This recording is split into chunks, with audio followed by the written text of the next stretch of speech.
बदर समितीने जरी मुदतवाढ मागून घेतलेली असेल, बरंडे साहेब बरोबर म्हणलेत, परंतु आपल्याला त्या जास्तीत जास्त वेळ न लागता सगळे अहवाल समोर असताना वेळ का लागला पाहिजे या भूमिकेने लढायला आम्ही साहेब हातात हात घालून त्या ठिकाणी तयार आहोत. परंतु आपल्या समाजाला न्याय मिळवण्यासाठी आपण मुख्यमंत्री साहेबांकडे मादिगा साहेबांना घेऊन एक बैठक लावू आणि निश्चितपणे येत्या काळात, कारण मादिगा साहेबांचे, मंदाकृष्ण मादिगा साहेबांचे आणि देशाचे पंतप्रधान नरेंद्र मोदी साहेबांचे अतिशय निकटवर्तीय संबंध आहेत. त्यामुळे तुम्ही काळजी करू नका. मादिगा साहेबांच्या माध्यमातून आपल्या देशाचे ते नेतृत्व आहेत, त्यांच्या माध्यमातून आपल्या राज्यात सुद्धा आपण ही आरक्षणाची लढाई लढायची आणि ती जिंकून दाखवायची. एवढंच मी या ठिकाणी बोलतो. मी फार वेळ घेणार नाही, कार्यक्रमाला बराच वेळ गेलेला आहे आणि निश्चितपणे आरक्षणाची लढाई आपण जिंकू. मला एवढंच ह्या प्रसंगी सांगायचं आहे.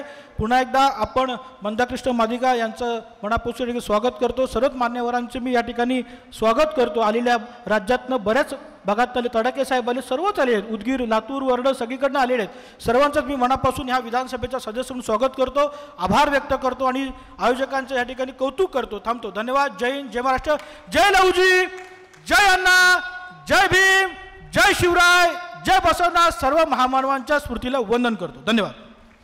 धन्यवाद साहेब, आपण आपली भूमिका व्यक्त केलात. जर आपण समाजाच्या पाठीशी असलात तर निश्चितपणे समाज तुमच्या पाठीशी असेल. एक बार अंतापूरकर साहेब जोरदार टाळ्याच्या गजरात स्वागत करावं.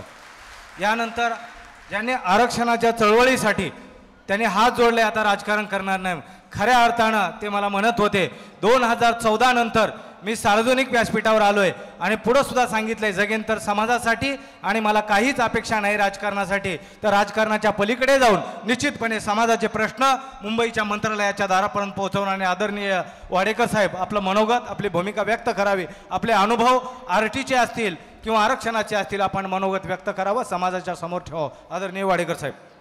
मातंग समाज देगलूरच्या वतीने आयोजित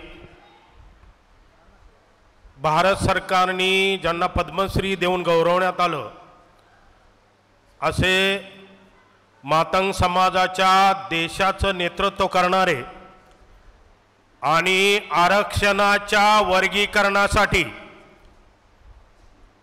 ऐका, आरक्षणाच्या वर्गीकरणासाठी आपल्या आयुष्याचे 32 ते 33 वर्ष कुठल्या सरकारने मुख्यमंत्री करतो म्हणलं, कोणी उपमुख्यमंत्री करतो म्हणलं, कोणी खासदार करतो म्हणलं, आमदार करतो म्हणलं, पण मला हे काही नको, फक्त माझ्या समाजाला आरक्षणाचं वर्गीकरण द्या म्हणून एका विषयासाठी 32 ते 33 वर्ष लढा देणारं तुमचा आमचा भाग्यविधाता, तुमचा आमचा नेता मान्य मंदाकृष्ण मादिगाजी, व्यासपीठावर उपस्थित सर्वच गणमान्य आमच्या या भागाचे लोकप्रिय आमदार मान्य जितेशजी अंतापूरकरजी, आपल्या भागाचे भारतीय जनता पक्षाचे नेते, आमचे नेते मान्य व्यंकटराव पाटील गोजेगावकर साहेब, व्यासपीठावर उपस्थित सामाजिक चळवळीतील आमचे नेते शंकरभाऊ तडाके, शंकरराव भाटापूरकर,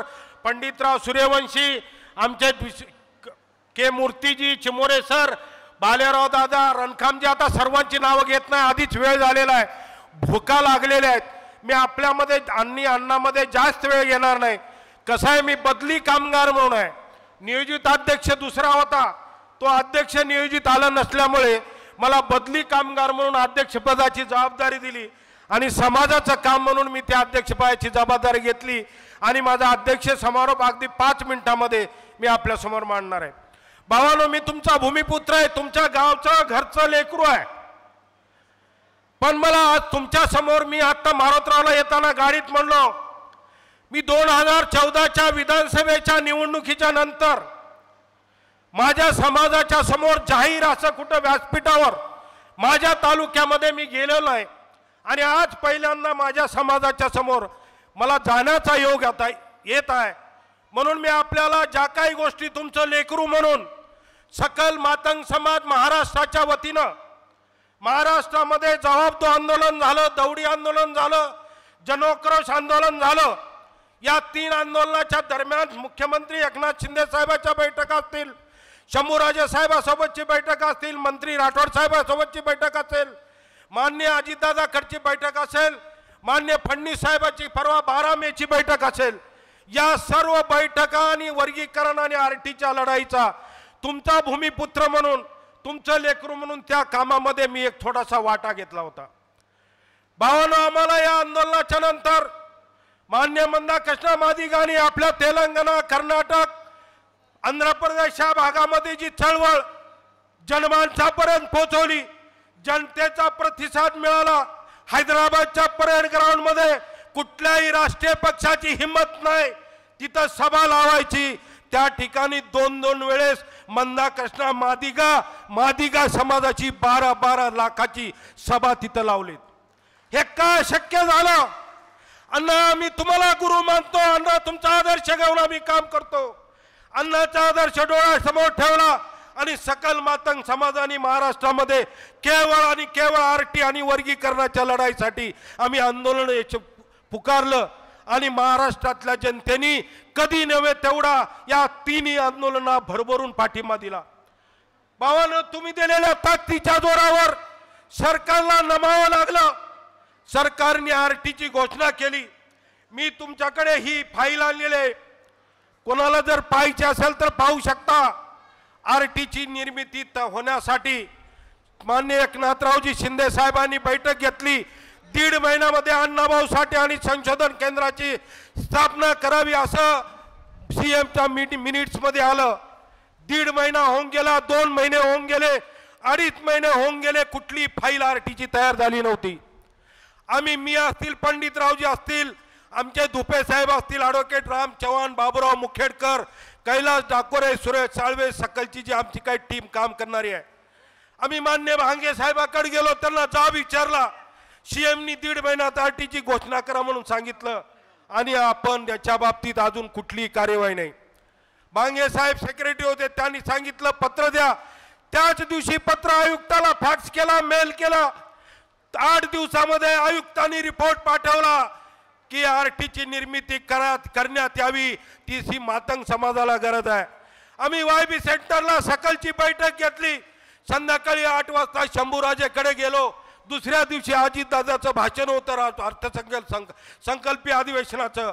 शंभूराजेंना चिठ्ठी दिली आरटीची घोषणा करण्याच्या बाबतीत. शंभूराजे गेले, अजितदादाला बोलले, सीएमला बोलले, देवेंद्रजी फडणवीस साहेबाला बोलले आणि दुसऱ्या दिवशी मान्य या राज्याचे उपमुख्यमंत्री मान्य अजितदादा पवार साहेबांनी सभागृहामध्ये अर्थसंकल्पीय भाषणामध्ये महाराष्ट्रामध्ये आरटीची स्थापना करत आहे अशी घोषणा केली आणि त्या आरटीला आर्थिक तरतूद सुद्धा उपलब्ध करून दिली. भावांनो, तुम्ही आम्ही जेवढ्या प्रमाणात एक झालो, एकत्र आलो, त्याचं फळ म्हणून आपल्याला महाराष्ट्रात आरटी मिळाली. पण आरटीनं आपलं भागत नाही. आपली मूळ मेक आहे 19 अनुसूचित जातीच्या आरक्षणाच्या वर्गीकरणामध्ये. तुमच्या आमच्या लेकराचं, आमच्या पिढ्यानपिढ्याचं जर भविष्य घडवायचं असेल तर अनुसूचित जातीच्या आरक्षणाशिवाय आपल्याला पर्याय नाही. भावानं, परवा सीएम साहेबाकडे 12 मेला बैठक झाली. जवळपास 45 मिनिटं होते. आमदार साहेब होते, पंडितरावजी होते. 45 मिनिट बैठक चालली. त्या बैठकीत आम्ही सीएम साहेबाला सांगितलं, साहेब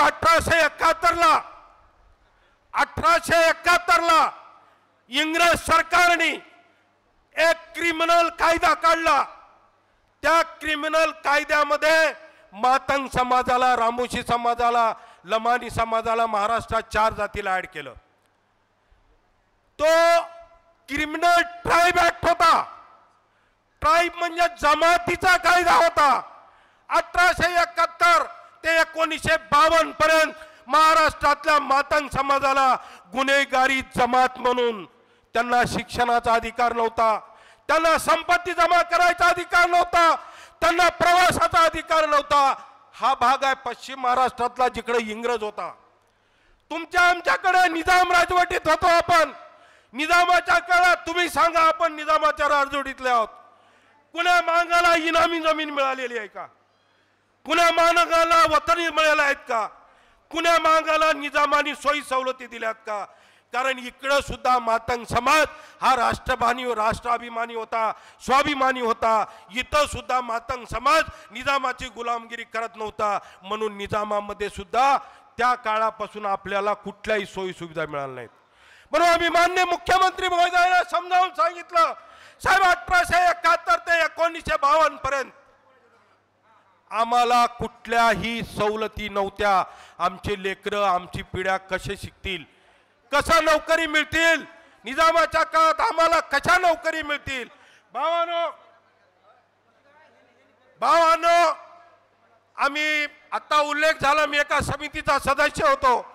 आम्ही महाराष्ट्रात अभ्यास केला. महाराष्ट्रात 1/8/2024 ला सुप्रीम कोर्टाचं जे जजमेंट आलंय त्या जजमेंटमध्ये अगदी स्पष्ट म्हटलेलं आहे. आम्ही तशा पद्धतीचा माननीय पंडितरावांनी मसुदा म्हटला, मसुदा नाही म्हणू शकत, सविस्तर निवेदन आम्ही सरकारला दिलेलं आहे. त्या 1/8/2024च्या सुप्रीम कोर्टाच्या जजमेंटमध्ये माननीय गवाई साहेब असतील, माननीय चंद्रचूड साहेब यांनी स्पष्ट सांगितलेलं आहे, एखाद्या जातीचं मागासलेपण सिद्ध करायचं असेल तर त्या जातीचं शासकीय नोकरीतलं प्रमाण विचारात घ्यावं. सुप्रीम कोर्टाच्या 7 बेंचनं राज्य सरकारला सांगितलंय. आणि आमच्या लहुजी साळवे अभ्यास आयोगामध्ये कर्मचाऱ्याचं प्रमाण आहे. आमच्या अनुसूचित जाती आरक्षण वर्गीकरण अभ्यास समिती जे आम्ही होतो त्याच्यामध्ये आमचं समाजाचं प्रमाण आहे. बार्टीनं दिलेला अहवाल त्याच्यामध्ये आमच्या समाजाचं प्रमाण आहे. किती प्रमाण आहे नोकरीचं? 0.35%. 13% मातंग समाजाचं प्रमाण. 1871 ते 1952.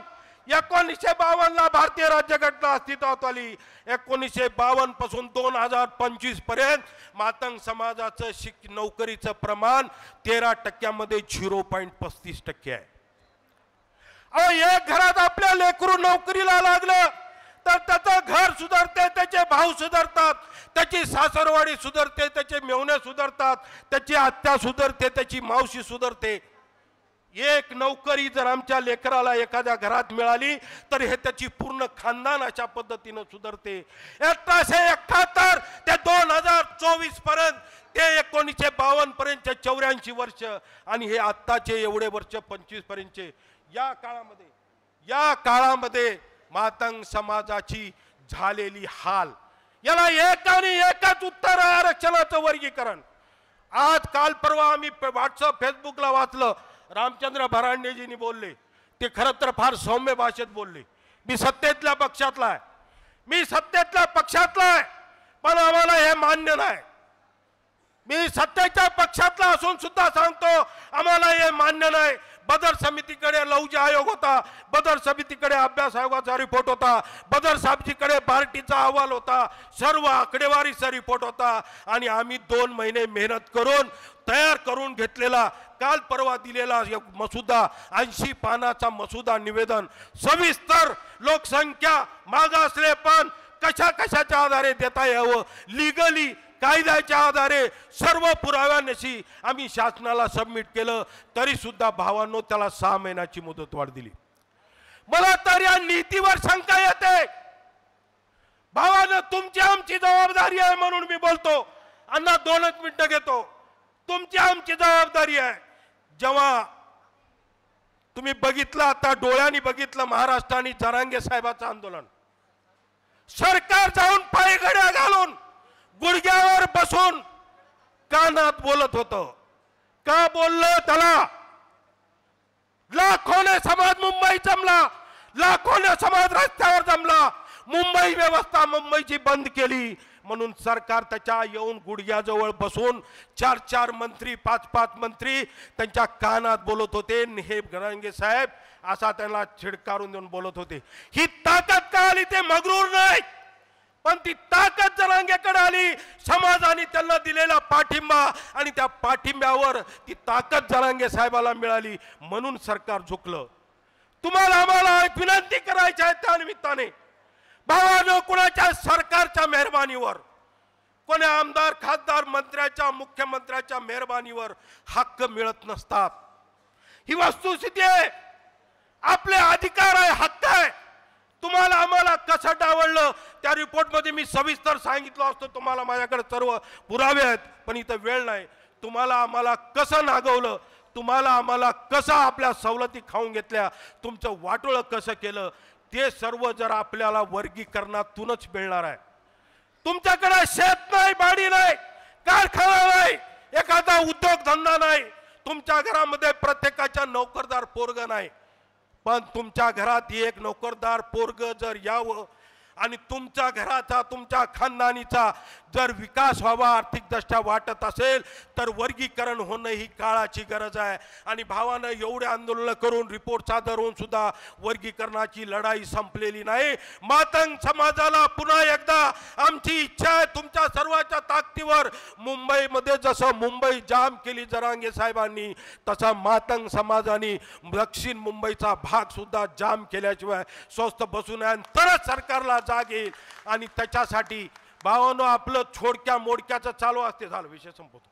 आपलं थोडक्या मोडक्याचं चालू जाऊ दे, ह्यानंच मोठा, त्यानंच मोठा, ह्यानंच लहान, त्यालाच लाभ होलय, त्यालाच लाभ होलय. अहो, आम्ही सत्तेच्या पक्षाच्या विरोधात आमच्या समाजासाठी, मी माझ्यासाठी आणि माझ्या कुटुंबासाठी, समाजासाठी पहिला आहे, नंतर माझ्या पक्षासाठी आहे. माझा समाज आणि मी, माझं कुटुंब जिवंत असेल तर माझं पक्ष मला विचारणार आहे. आणि समाजासाठी जर काही करू शकलो तर आम्ही राजकारणात काम करतो, याचा काहीतरी फायदा होणार आहे. म्हणून आपल्याला शेवटी हात जोडून एवढी विनंती करतो, आज इतक्या मोठ्या प्रमाणात माननीय सूर्यवंशी साहेब असतील, माननीय शंकररावजी भाटापूरकर साहेब असतील, माननीय सुभाषरावजी अल्लापूरकर, ईश्वर तलवारे, आमचे गायकवाडजी, आमचा मोरे वळकर, आमचा राज सूर्यवंशी आणि सर्व टीम, ज्यांचे नाव घेऊ शकत नाही माफ करा, या सर्वांनी अतिशय उत्कृष्ट राज्य पातळीवर शोभावा असा कार्यक्रम घेतला, अतिशय व्यवस्थित व्यवस्था केली. आणि देगलूरमध्ये ही चळवळ, देगलूर हे चळवळीचं केंद्र आहे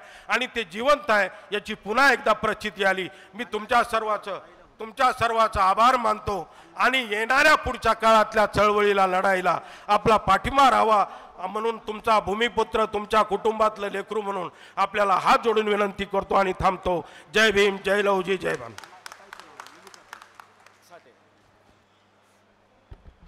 मामा धन्यवाद. आपण ही आरक्षणाची असेल, आरटीची असेल, ही लढाई आपण राजकारणाच्या पलीकडे जाऊन, राजकारणातले अनुभव सोडून समाजकारणासाठी पुन्हा एकदा काम करण्यासाठी तयार झालात, त्याचं हे फलित आता आपल्या महाराष्ट्राला मिळणार आहे. पण मला सभागृहातल्या लोकांना विनंती करायची आहे, हे आरटी आहे, बारटी आहे, आरक्षण आहे, आणि जर आमची शिकलेलीच लेकरं जर उपस्थित नसतील, हे कोणासाठी द्यायचं, माझ्यासारख्याला प्रश्न आहे. इथं मी काम करताना शिक्षण व्यवस्थेमध्ये, महाविद्यालयामध्ये, विद्यापीठामध्ये आम्हाला पोरं आमची शोधून मिळत नाहीत, ही दुर्दैवाची गोष्ट माझ्यासारख्याला जाणवते. आणि म्हणून मला तुम्हाला आव्हान करायचं आहे, हे सगळं मिळणार आहे आणि म्हणून आपली आता लेकरं पुन्हा एकदा शिकवायला परत एकदा शिकवायची तयारी करा. हे सगळं मिळणार आहे. आदरणीय मामा, आपले धन्यवाद व्यक्त करतो. यानंतर आपल्याला फकीराच्या वंशाची आदरणीय ताई इथं आलेली आहेत आणि आपल्याला अण्णाचं शेवटचं इथं मनोगत ऐकायचं आहे. अण्णाच्या सोबत, अण्णाला हिंदी म्हणजे नीट व्यक्त करता येत नाही, तरीही अण्णा या आरक्षणाचे, भारताचे आरक्षणाचे नवीन आधुनिक म्हणजे जे जनक आहेत आरक्षणासाठी, ते आपल्याला बोलण्यासाठी आलेले आहेत. मी अण्णासाठी आदरणीय ताईंना बाजूला थांबवतो. आदरणीय अण्णा, आपल्याला विनंती करतो, पाचारण करतो, आपण आपलं अमूल आपल्या जीवनातील अनुभव आपण असं व्यक्त करावं. ताई बोलणार आहेत आणि अण्णा आपल्या सोबत 2 मिनिटं आपण, आदरणीय ताई 2 मिनिटं त्यांनी शुभेच्छा देणार आहे.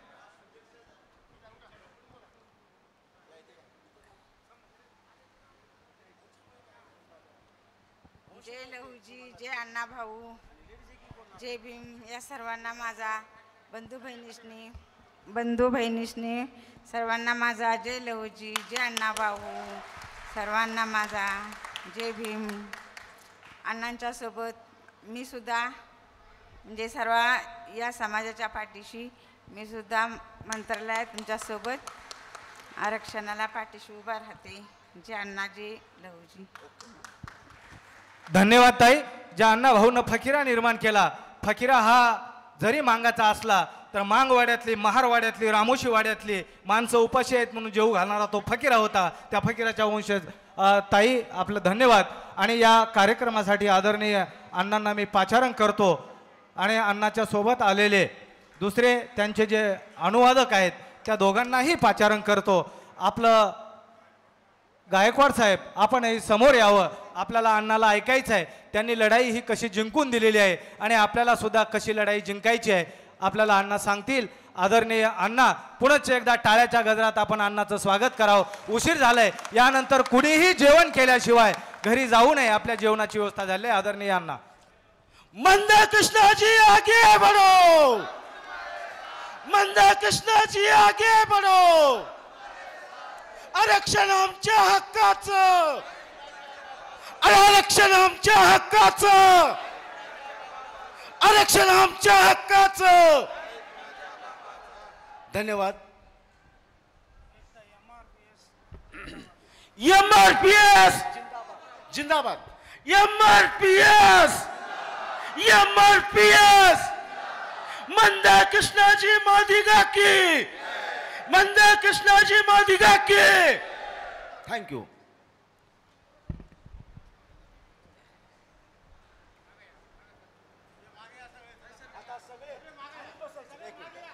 सर्वांना सूचना आहे, स्टेजवरच्या सगळ्या माझ्या मित्र भावना, आपण स्टेजवर जावं. खुर्च्या खाली आहेत.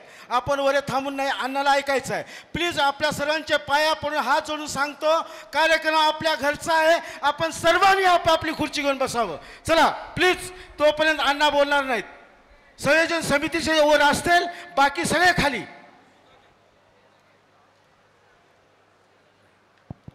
सर्वप्रथम इथे आलेल्या जनतेला, सर्व मान्यवरांना पादाभिवंदन. आणि मी एक महापुरुष, अवतार पुरुष, मंदाकृष्ण मादिगा, मातंगाचे दैवत अशा महान व्यक्तीचं अनुवादन करतो. चुकलं असेल तर क्षमा करण्याची प्रार्थना आहे. माझं मदर टंग तेलुगू आहे.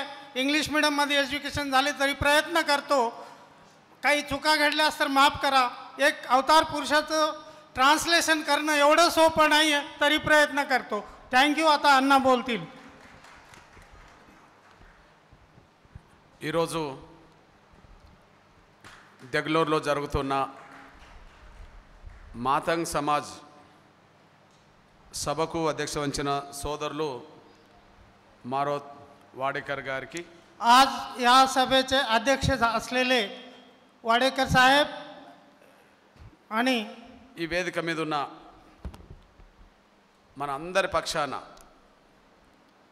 या स्टेजवर आपल्या सर्वांच्या तर्फे సోదరులు శాసనసభ్యులు माननीय आमदार साहेब జితేష్ అంతపూర్ గారికి, जितेश अंतपूरकर साहेब, ఈ వేదిక మీద ఉండబడే నా సోదరి సోదరులైన ప్రతి ఒక్కరికి, या मंचावर असलेले सर्व सहोदरी सहोदरांना, ఈ సభలో పాల్గొన్న నా మాతంగ్ సమాజకు సంబంధించిన నా సోదరి సోదరులైన ప్రతి ఒక్కరికి, या सभेत उपस्थित माझ्या मातंग समाजातील सर्व बांधवांना ముందుగా నా హృదయపూర్వక నమస్కారాలు తెలియజేస్తున్నాను. నేను माझ्या मनपूर्वक तुम्हा सर्वांना धन्यवाद सांगतो. ఈరోజు आज ఈ దెగ్లూరులో या देगलोरमध्ये మీ అందరినీ కలిసే అవకాశం, तुम्हा सर्वांना भेटण्याची संधी, మీ అందరినీ చూసే అవకాశం, तुम्हा सर्वांना बघण्याची संधी, మీతో కొంతసేపు గడిపే అవకాశం तुमच्या सोबत काही वेळ गुजरण्याची संधी मला मिळाली. నాకు కల్పించిన मला मिळवून दिल्याबद्दल నాకు మారుతి వాడేకర్ గారికి నేను ప్రత్యేక ధన్యవాదాలు తెలియజేస్తున్నాను. నేను इथल्या मारुती वाडेकर साहेबांना माझे स्पेशल धन्यवाद सांगतोय. అదే సమయంలో असेच నేను ఇక్కడికి వచ్చింది मी इथं आलेले मी इथं आलेले మన జాతి భవిష్యత్తు గురించి వచ్చింది అనే విషయం మీ దృష్టికి తీసుకొస్తున్నాను. నేను आपल्या जातीच्या भविष्यासाठी मी इथं आलेले म्हणून लक्षात ठेवून घ्या. మన మాతంగ్ సమాజం ఆవేదన, आपल्या मातंग जातीचे आवेदना, మన మాతంగ్ సమాజం ఎదుర్కొంటున్న సమస్య, मातंग समाजामध्ये असलेले प्रश्न समस्या దశాబ్దాల నుంచి ఎదుర్కొంటున్నారు. वर्षानुवर्षापासून आपण त्याचं हे करत आहेत, सामना करत आहोत. స్వాతంత్రం రాక పూర్వమే स्वातंत्र्य येण्याच्या अगोदरच స్వాతంత్రం రాక పూర్వమే स्वातंत्र्य येण्याच्या अगोदरच ఈ సమస్యను ह्या प्रश्नांना మన వాళ్ళు आपले लोक అంబేద్కర్ గారి దృష్టికి తీసుకొచ్చారు. आंबेडकर साहेबाच्या दृष्टीमध्ये आणले होते. అప్పటికి స్వాతంత్రం రాలే, त्यावेळेस स्वातंत्र्य आलेले नव्हतं. అప్పటికి స్వాతంత్రం రాలే. त्यावेळेस आणखी स्वातंत्र्य आलेलं नव्हतं. పూణే ఒడంబడిక తర్వాత पुणे फॅक्टच्या याच्यानंतर గాంధీకి అంబేద్కర్ మధ్యలో गांधीजी आणि बाबासाहेब आंबेडकरांच्या मध्ये గాంధీకి అంబేద్కర్ మధ్యలో गांधीजी आणि डॉक्टर बाबासाहेब आंबेडकर मध्ये ఎరవాడ జైల్లో येरवाडा जेल मध्ये పూనా ఒడంబడిక జరిగిన తర్వాత पुन्हा फॅक्ट झालेला आहे. రిజర్వేషన్ల అంశం रिझर्वेशनचे उद्देश దేశవ్యాప్తంగా देश संपूर्ण देशात ఒక ఎజెండాలోకి వచ్చింది. एक एजेंडा म्हणून आलेला आहे. ఆ ఎజెండాకు వచ్చిన సమయంలోనే त्या एजेंडाप्रमाणेच డాక్టర్ బాబాసాహెబ్ అంబేద్కర్ ముందు डॉक्टर बाबासाहेबांच्या समोर డాక్టర్ బాబాసాహెబ్ అంబేద్కర్ ముందు डॉक्टर बाबासाहेबांच्या समोर మన మాతంగ్ సమాజం పెద్దలు आपल्या मातंग समाजाचे वडील काही మన మాతంగ్ సమాజం పెద్దలు आपल्या मातंग समाजातील काही मेधावी लोक वडील लोक దాదాపు 90 ఏళ్ల క్రితమే कमीत जवळजवळ 90 वर्षापूर्वी దాదాపు 90 ఏళ్ల క్రితమే जवळपास 90 वर्षाच्या पूर्वीच ఈ సమస్యను ह्या प्रश्नांचं అంబేద్కర్ ముందు పెట్టారు. बाबासाहेबांच्या समोर ठेवले होते.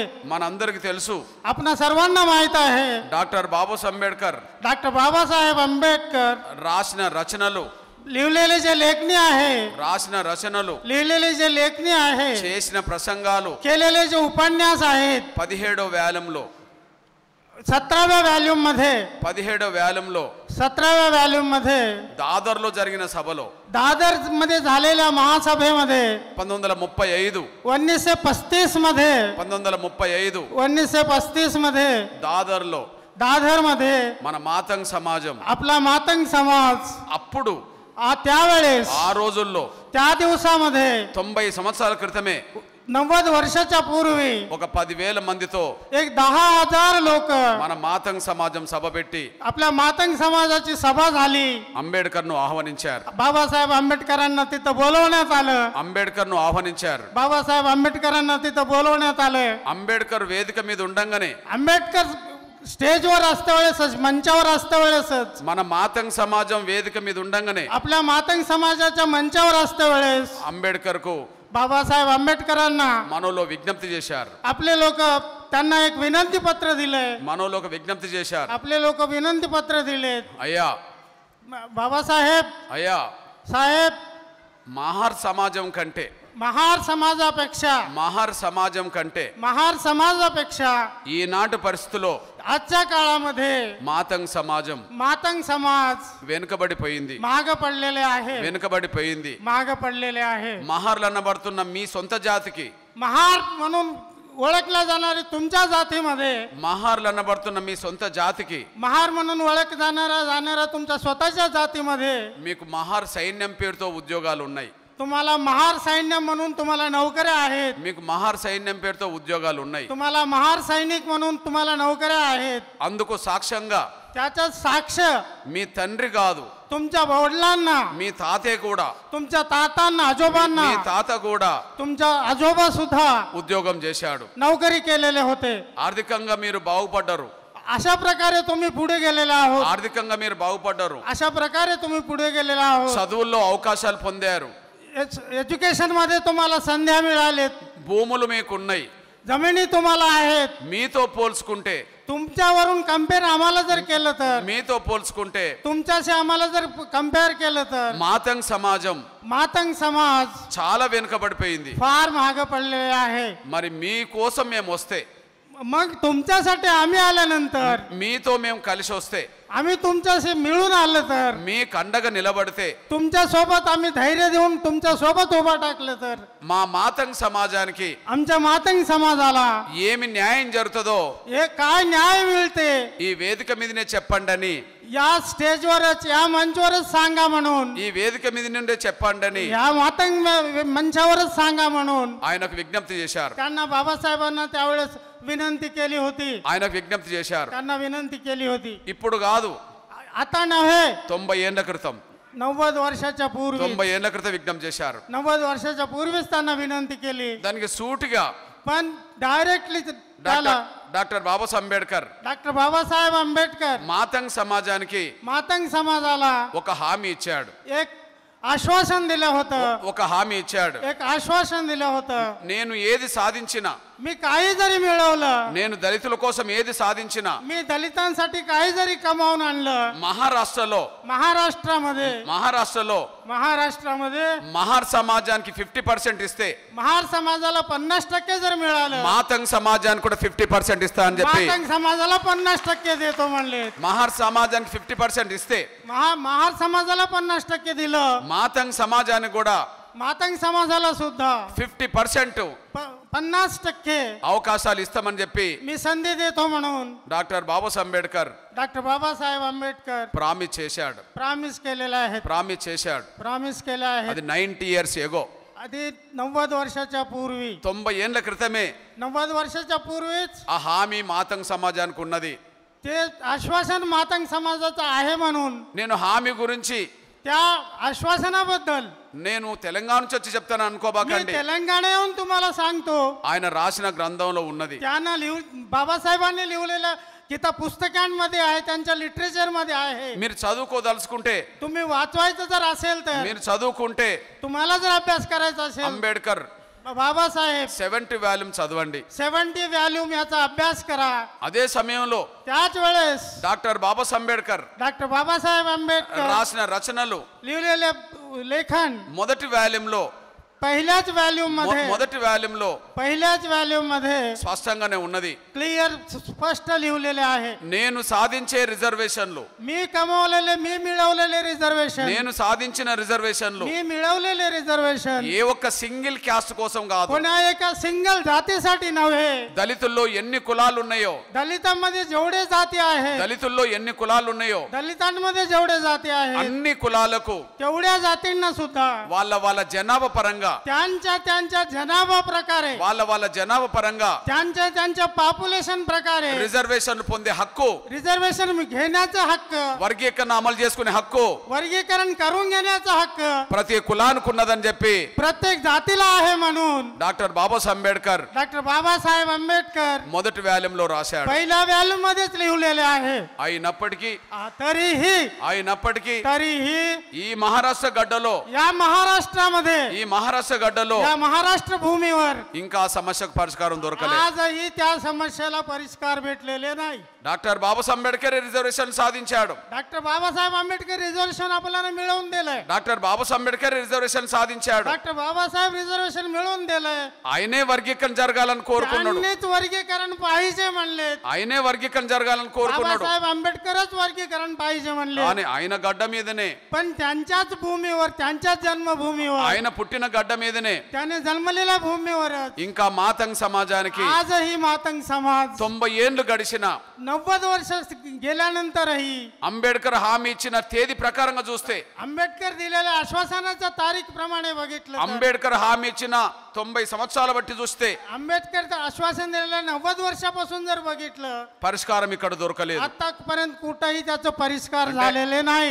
అంబేద్కర్ కాలంలో ఆవేదన ఉన్నది. आंबेडकरच्या काळामध्ये बी आम्हाला आवेदन होतं. మన మాతంగ్ సమాజం ఆవేదన आमच्या मातंग समाजाची जे हे होती, परिस्थिती होती, ఈనాటిది కాదని आत्ताची नव्ह, 90 ఏళ్ల క్రితం నుంచే हे 90 वर्षापासूनच ఈ ఆవేదన ఉన్నదని हे परिस्थिती आमची आहे म्हणून మనకు స్పష్టంగా రుజువు అవుతుంది. हे आपल्याला स्पष्ट दिसत आहे. అదే ఆవేదన, तेच जे आमचे प्रश्न आहेत, అదే ఆవేదన, आमचे तेच जे प्रश्न आहेत, అదే కోరిక तेच आमची जे इच्छा आहे, ఇప్పుడు కూడా आत्ताही అట్లనే ఉన్నది.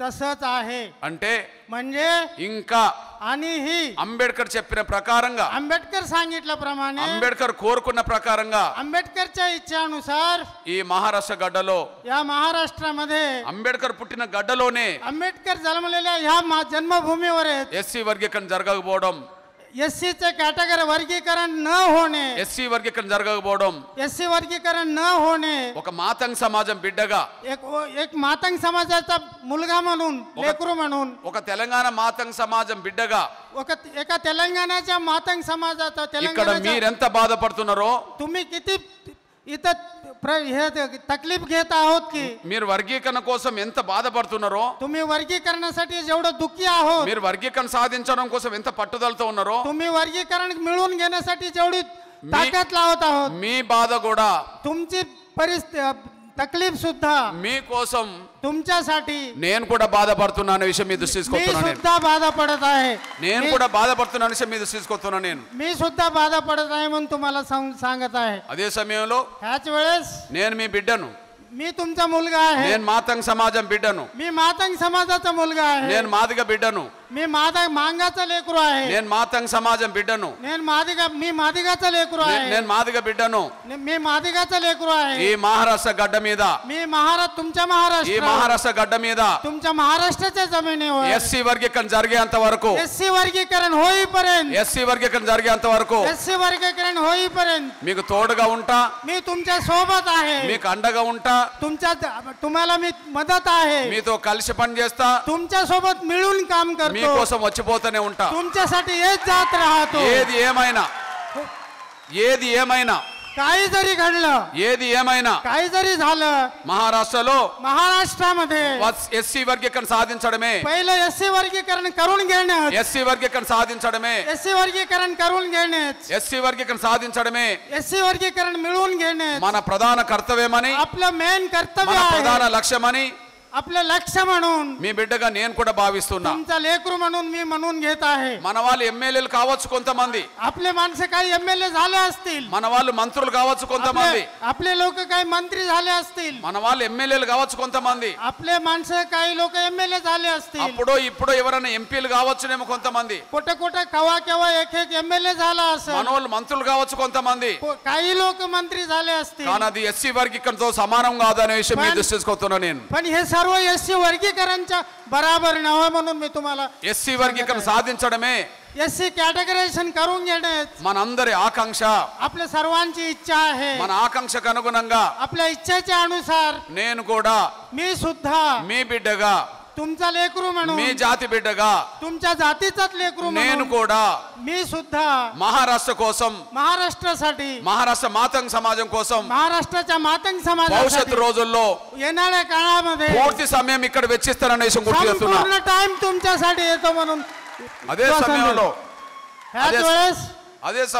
ह्याच वेळेस మీ బిడ్డగా तुमचा लेकरू म्हणून ఒకటి రెండు విషయాలు గుర్తు చేస్తున్నా నేను. एक दोन गोष्टी तुमच्या पुढे आठवण सांगत आहे. ఉమ్మడి ఆంధ్రప్రదేశ్ అక్కడ ఉన్నప్పుడు, कंप्लीट आंध्र प्रदेश तेलंगणा होण्याच्या अगोदर उమ్మడి आंध्र प्रदेश होतं. ఉమ్మడి ఆంధ్రప్రదేశ్ అక్కడ ఉన్నప్పుడు आंध्र प्रदेश एकत्र असल्या वेळेस 94లో ఉద్యమం మొదలు పెట్టాం. 1994 मध्ये मूवमेंट चालू झाले. 94 నుంచి మూవ్మెంట్ స్టార్ట్ అయింది. 1994 मध्ये मूवमेंट चालू झाले. దాదాపు 2024 వరకు जवळ 2024 पर्यंत 30 ఏళ్ల పాటు 30 वर्ष 30 ఏళ్ల పాటు 30 वर्ष అలు పెరగని పోరాటం, आम्ही न थकता याचं पोराटम केलेलं అలు आहे. పెరగని పోరాటం न थकता याच्यासाठी అక్కడ మన झटलेलं आहे. ఆడ మన జాతి చేసింది. तिथं आपलं समाज केलंय. ఆడ మన జాతి చేసింది. तिथं आपलं समाज फाईट केलंय. ఆ పోరాటానికే त्या फाईटला సుదీర్ఘ కాలం జరిగిన పోరాటానికే एक सुदीर्घ काळ म्हणून जरगलेला ఇప్పుడు రెండు తెలుగు రాష్ట్రాల్లో, आज दोन्ही तेलंगणा आणि आंध्र प्रदेश मध्ये, రెండు తెలుగు రాష్ట్రాల్లో दोन्ही तेलुगू राष्ट्रांमध्ये ఇప్పుడు వర్గీకరణ జరిగింది. आता वर्गीकरण झालेलं आहे. ఇప్పుడిప్పుడే आताच మాదిగ బిడ్డలు मांगाचे लेकर చదువుల్లో అవకాశాలు తీసుకుంటుండ్రు. शिक्षणामध्ये अवकाश मिळत आहे. ఉద్యోగాలు దొరుకుతున్నాయి. नोकऱ्या मिळत आहेत. కొద్దిగా ఆర్థికంగా, थोडं आर्थिकरित्या, కొద్దిగా राजकीयरित्या ఇప్పుడిప్పుడే आताच మన జాతి ముందు అడుగేస్తున్నది. आपली जात थोडं पुढे जात आहे. అదే విధంగా त्याचप्रमाणे మహారాష్ట్ర మాదిగ సమాజం బిడ్డలు కూడా, महाराष्ट्रातील मातंग समाज सुद्धा, మహారాష్ట్రలో మాతంగ్ సమాజం బిడ్డలు కూడా महाराष्ट्रातील मातंग समाजाचे लेकर सुद्धा చదువుల్లో ముందుకెళ్లాలంటే, नोकऱ्यांमध्ये पुढे जावं, చదువుల్లో ముందుకెళ్లాలంటే, शिक्षणामध्ये पुढे जावं, ఉద్యోగాలు సాధించాలంటే, नोकऱ्या मिळवावं, म्हणजे తద్వారా ఆర్థికంగా బాగుపడాలంటే, ह्या प्रकारे आर्थिकरित्या पुढे जावं, తర్వాత రాజకీయంగా ఎదగాలంటే त्याप्रमाणेच राजकीयामध्ये जावं, ముందు వర్గీకరణ సాధించుకోవడమే మనందరి బాధ్యత కావాలి. वर्गीकरण करून घेणंच आपलं कर्तव्य आहे. ముందు వర్గీకరణ సాధించుకుందాం. पहिलं वर्गीकरण घालून घेऊ. ముందు వర్గీకరణ సాధించుకుందాం. पहिलं वर्गीकरण मिळवून घेऊ. ఆ తర్వాత అన్ని ఫలాలు మనకు అందుతాయి. त्याच्यानंतर ऑटोमॅटिक सर्व ఆ आपल्याला తర్వాత అన్ని ఫలాలు మనకు అందుతాయి. त्यानंतर सर्व आपल्याला मिळते. మీ బిడ్డగా तुमचा लेकरू म्हणून మీటింగ్ పెట్టినంత మాత్రాన, मीटिंग ठेवल्यावर, ఈ వేదిక మీద మాట్లాడినంత మాత్రాన केवळ इथं बोलल्यावर వర్గీకరణ జరగదు. नुसतं बोलण्यानं वर्गीकरण होत नाही. వర్గీకరణ జరగదు. नुसतं बोलण्यानं वर्गीकरण होत ఒక नाही. పోరాటానికంటే ముందు फाईटच्या अगोदर ఒక పోరాటానికంటే ముందు एका मुवमेंटच्या पहिलं మీటింగ్లు జరగాల్సిందే. मीटिंग झालीच पाहिजे. అంబేద్కర్ స్లోగన్ ఉన్నది, आंबेडकरचं एक स्लोगन आहे, అంబేద్కర్ స్లోగన్ ఉన్నది, एक आंबेडकरचं स्लोगन आहे, బోధించు, शिकव, సమీకరించు, समीकरण कर, పోరాడు, फाईट कर, పోరాడు. फाईट कर, संघर्ष कर. ఇక్కడ इथे ఈ మహారాష్ట్ర గడ్డ మీద या महाराष्ट्रामध्ये 25 ఏళ్లుగా 25 वर्षापासून బోధించకానే ఉన్నాం, फक्त शिकवण्यामध्येच आहोत, బోధించే కానే ఉన్నాం, फक्त शिकवण्यामध्येच आहोत, సమీకరించే కాడ లేం, पण जमा करण्यामध्ये नाही, एके होण्यामध्ये नाही, పోరాడే కాడ కూడా లేం. आणि फाईट करण्यापाशी बी, संघर्ष करण्यापाशी बी మన नाही. ఆవేదన आपली जे तकलीफ आहे నేను 30 ఏళ్లుగా చూస్తున్నా. 30 वर्षापासून मी पाहत ఈ आहे. మహారాష్ట్ర గడ్డ మీద కూడా या महाराष्ट्राच्या जमिनीवर నేను सुद्धा 30 ఏళ్లుగా చూస్తున్నా. मी 30 वर्षापासून पाहत आहे. బోధించే కాడ ఉన్నాం, फक्त शिकवण्याच्या जागी आहोत, बोलण्याच्या जागी आहोत, మన ఆవేదన చెప్పుకుంటున్నాం. आपली तकलीफ सांगत आहोत. దానికి అనుగుణంగా पण त्या प्रकारे లక్షలాది మంది సమీకరించడంలో, लाखो लोकांना एका जागी आणण्यामध्ये, లక్షలాది మందిని సమీకరించడంలో, लाखो लोकांना एका जागी ఒక आणण्यामध्ये, పోరాటాన్ని నడపడంలో हे मुवमेंट चालवण्यामध्ये ఇంకా మహారాష్ట్ర आणखी महाराष्ट्र వెనుకబడిపోయింది. महाग पडलेले आहे. మాతంగ్ సమాజం मातंग समाज వెనుకబడిపోయింది. महाग पडलेले आहे. ఆంధ్రప్రదేశ్ అట్లా కాదు, आंध्र प्रदेश मध्ये असे नाही, తెలంగాణ అట్లా కాదు. तेलंगणामध्ये असे नाहीये. బోధించాం, आम्ही शिकवलंय तिथं, సమీకరించాం, ऐक्य केलंय तिथं, పోరాటం చేశాం. आणि संघर्ष केलंय. అక్కడ 3 జరిగినాయి, तिथं तिन्ही घडलेत, అక్కడ 3 జరిగినాయి. तिथं तिन्ही घडलेत. బోధించడం జరుగుతున్నది, शिकवणं झालेलं आहे, సమీకరించడం జరుగుతున్నది, समीकरण करणं झालेलं आहे, పోరాటం కూడా జరుగుతున్నది. आणि संघर्ष करणं सुद्धा होत आहे. ఇక్కడ బోధించే కాడ ఆగిపోతుంది. इथं फक्त शिकवण्याच्या जागीच रुकलेले आहे. ఇక్కడ మూడిట్లో, इथं तिन्ही मध्ये మొదటి కాడనే ఆగిపోతున్నది. पहिल्याच ठिकाणी पहिल्या स्टेप मध्ये थांबून गेलेलं आहे. బోధించడానికి शिकवण्यासाठी ఇట్లాంటి సమావేశాలు పెట్టుకుంటున్నాం. अशी सभा ठेवत आहेत. ఇట్లాంటి సమావేశాలు अशा प्रकारचे सभा మన మాతంగ్ సమాజం పేరుతో, आपल्या मातंग समाजाच्या नावाने, అన్నభావ సాటే సంఘం పేరుతో, अण्णाभाऊ साठे संगमच्या नावाने, లాహుజీ సాల్వే సంఘం పేరుతో लवजी वस्ताद साळवे संगमच्या नावाने బోధించే మీటింగులు, फक्त शिकवण्याचे मीटिंग, బోధించే మీటింగులు फक्त शिकवण्याचे मीटिंग చాలా జరుగుతున్నాయి. पुष्कळ होत आहेत. చాలా జరుగుతున్నాయి. पुष्कळ होत आहेत. కానీ వాటన్నిటిని కలిపి, पण त्या सर्वांना मिळून, వాటన్నిటిని కలిపి त्या सर्वांना मिळून అదే ముంబైలో त्याच 1 मुंबईमध्ये లక్షల మందితో 1 लाखाच्या लोकांनी, ఒక్కసారి కూడా, लाखो लोकांनी एका बारी सुद्धा, ఒక్కసారి కూడా एक वेळेस सुद्धा 10 లక్షల మందితో 10 लाख लोकांचे ఒక సభ పెట్టలేకపోయాం. एक सभा तुम्ही ठेवलेली नाही. ఒక సభ పెట్టలేకపోయాం. एक सभा तुम्ही ठेवलेली नाही. లక్షలాది మంది సమీకరించకుండా लाखो लोक आल्याशिवाय పోరాటం ఎట్లా మొదలవుతుంది? हे संघर्ष कसं होते? పోరాటం ఎట్లా మొదలవుతుంది? संघर्ष कसं होते? దయచేసి कृपा करून నా మాతంగ్ సమాజం బిడ్డలకు చెప్తున్నా, माझ्या मातंग समाजाच्या लेकरांना सांगतो, నా మాతంగ్ సమాజం అన్నలకు చెప్తున్నా, मातंग समाजातील वडिलांना सांगतो, నా మాతంగ్ సమాజం సోదరులకు చెప్తున్నా, నేను मातंग समाजातील सोदरींना सर्वांना सांगतो, మన ప్రయత్నాలు, आपले प्रयत्न బోధించే కాడనే ఆగకూడదు. बोधन करण्याचा, शिकवण्याचा टाकीच रोखून चालेल. లక్షల మంది సమీకరించే కాడికి స్టార్ట్ అవుదాం. लाखो लोक आपण जमा करण्याचा प्रयत्न करू. లక్షలాది మందిని ముంబై సమీకరించే కాడికి స్టార్ట్ అవుదాం. लाखो लोक जमा करून आपण जाण्याचा प्रयत्न करू. ఆ తర్వాత పోరాటం జరిగితే अशा प्रकारचं संघर्ष झालं, ఎందుకు వర్గీకరణ జరగదో वर्गीकरण का होईना అక్కడ తెలుసుకుందాం. आता तिथं घेऊन माहित करून घेऊ. బొంబాయిలో తెలుసుకుందాం. मुंबईमध्ये माहित करून మీరు घेऊ. హైదరాబాద్ చూశారు, तुम्ही हैदराबादला बघितलंय, లక్షల మందితో लाखो लोकांनी, చాలా బహిరంగ సభలు పెట్టాం. पुष्कळचे असे मीटिंग झाले, lakhs people తో, some lakhs लोक तिथं आले, లక్షల మందితో మీటింగులు పెట్టాం. लाखो लोकांची मीटिंग झाली. ఒక్క హైదరాబాద్ కాదు, एका हैदराबाद मध्येच नव्हे, తిరుపతిలో పెట్టాం, तिरुपतीमध्ये सभा झाली, రాజమండ్రిలో పెట్టాం, राजमंड्रीमध्ये सभा झाली, విశాఖపట్నంలో పెట్టాం, विशाखापट्टणम मध्ये सभा झाली, విజయవాడలో పెట్టాం. विजयवाडामध्ये सभा झाली. చలో హైదరాబాద్ అంటే, चलो हैदराबाद म्हणजे, చలో విజయవాడ అంటే, चलो विजयवाडा म्हणजे, చలో రాజమండ్రి అంటే चलो राजमंड्री म्हणलं तर లక్షల సంఖ్యలో సమీకరించాం. लाखो लोकांना जमा केलंय. అంటే బోధించే ఒక సమీకరణను, शिकवण्याचं एक समीकरण, బోధించే ఒక కార్యక్రమాన్ని शिकवण्याचं एक कार्यक्रम, సమీకరించే వైపు తీసుకెళ్ళాం. समीकरण करण्याचा घेऊन गेलो. ప్రభుత్వాలతో सरकाराची आम्ही तुम्ही తెలుసుకునే పోరాటాలు చేశాం. आम्ही की तुम्ही बघून घेऊत या परिस्थितीत आणलो सरकारతో सरकारला आम्ही तुम्ही తెలుసుకునే ప్రయత్నం చేశాం. तुम्ही की आम्ही म्हणण्याच्या परिस्थितीत आणलो. ఉద్యోగం మొదలుపెట్టినప్పుడు मुवमेंट आम्ही चालू केले त्यावेळेस ఉమ్మడి స్టేట్ లో उम्मडी आंध्र प्रदेश मध्ये టీడీపీ పనిచేసింది. टीडीपीचं सरकार होतं. టీడీపీ మీద పోరాటం చేశాం. टीडीपी वर आम्ही संघर्ष केलाय. అప్పుడు చంద్రబాబు నాయుడు గారు 39 ఏళ్ళు పరిపాలించాడు. त्यावेळेस चंद्रबाबूचं सरकार 9 वर्ष होतं. ఆయన మీద పోరాటం చేస్తున్న సమయంలో त्यांच्यावर आम्ही जेव्हा संघर्ष करत होत्या ఎన్నో కష్టాలు పడ్డాం, कितीतरी तकलीफ आम्हाला ఎన్నో బాధలు పడ్డాం. कितीतरी बाधा आम्हाला झाले. నాతో పాటు माझ्या सोबत వేలాది మంది కార్యకర్తల మీద लाखो कार्यकर्ते కేసులు పడితే, केसेस झाले त्यांच्यावर, అక్రమ కేసులు పడితే इलिगल केसेस केले त्यांच्यावर, జైలు పాలైనం. जेल मध्ये पाठवले आम्हाला. అయినప్పటికీ तरीही పోరాటం ఆపలేదు. आम्ही संघर्ष थांबवलेले नाही. ఆ తర్వాత त्यानंतर ఉమ్మడి స్టేట్ లోనే उम्मडी आंध्र प्रदेश मध्ये కాంగ్రెస్ ప్రభుత్వం వచ్చింది. काँग्रेसचं सरकार आले. రాజశేఖర్ గారు ముఖ్యమంత్రిగా అయ్యిండు. राजशेखर रेड्डी मुख्यमंत्री होते. ఆయన మీద పోరాటం చేశాం. ఆయన त्यांच्यावर आम्ही संघर्ष केलो. రోషే గారు ముఖ్యమంత్రి అయ్యిండు. रोषे मुख्यमंत्री झाले. ఆయన మీద పోరాటం చేశాం. त्यांच्यावर आम्ही संघर्ष केलो. కిరణ్ కుమార్ గారు ముఖ్యమంత్రి అయ్యిండు. किरण कुमार रेड्डी मुख्यमंत्री झाले. ఆయన మీద పోరాటం చేశాం. त्यांच्यावर सुद्धा आम्ही संघर्ष केलाय. నేను తాగాల్సిన నువ్వు నీళ్ళు తాగుతున్నావు. 10 మంది తాగుతారన్నా, నేను ఒక్కనే కాదు 10 మంది తాగుతారు.